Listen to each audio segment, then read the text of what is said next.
Eto, real talk lang ha. Alam nyo, sa totoo lang, hindi naman talaga laging dahil mababa yung sahod kaya nagre-resign yung mga empleyado sa trabaho nila. Hindi laging yun yung reason kaya tayo umaalis sa trabaho. Yung iba nga kahit mababa lang yung sahod, okay lang, nag stay sila eh. Alam nyo kung ano yung isang major reason kaya tayo napaparesign? Tang-ina yung mga toxic na katrabaho, pre. Yung mga kupal na katrabaho mo. Yung toxic environment mo sa trabaho. Diba? Sila yung isang rason kaya nawawalan ka ng ganang pumasok sa trabaho. Yung tipong papasok ka pa lang tapos nakita mo na yung mga toxic mong katrabaho, alam mo nang may hindi silang magandang gagawin sa'yo. Kung hindi ka pag-uusapan, gagawan ka ng kwento. Isisisi ka sa maling bagay na nagawa rin nila. Porque kasama ka sa team nila, kasalanan mo din yung kasalanan nila.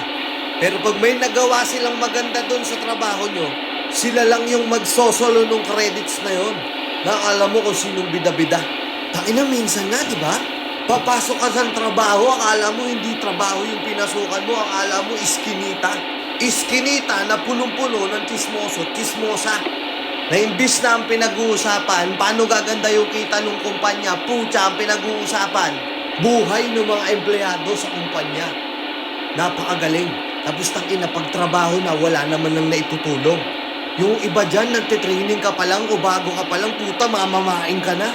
Puta, kahit konting maling galaw mo lang, isusumbong ka na agad. Nakakala mo, yung konting mali na yon, ikaw na yung magpapabagsak ng kumpanya. Tapos yung mga kupal mong katrabaho, sila yung akala mong dapat sila yung bida.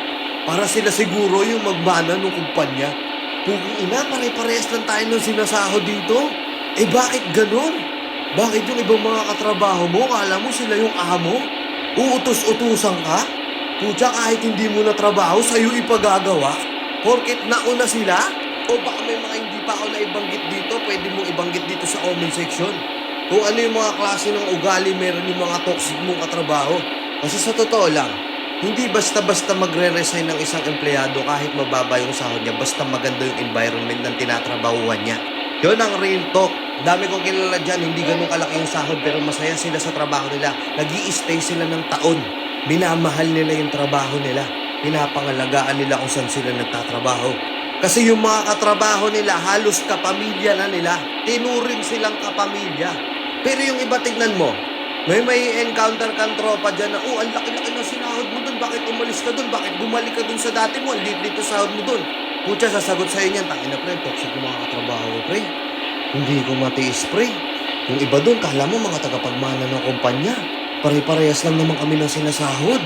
Mas gugustuhin ko na lang bumalik na lang dun sa dati kong trabaho kahit hindi ganun kalaki yung sahod. At least yung mga tao dun, okay. Diba? Pangalagaan nyo yung mental health nyo. Huwag mong ipagpalit yun sa kakarampot na taas ng sahod. Putya, promise in the long run pagsisisihan mo yan. Sana mas nag-stay na lang ako dun sa mas maliit yung sahod pero okay yung mga katrabaho ko kaysa naman dito. Laki ng sahod ko. Takin ang kupal naman ng mga katrabaho ko. Diba? Comment nyo nga dito kung nakarelate kayo. Let's go and peace out.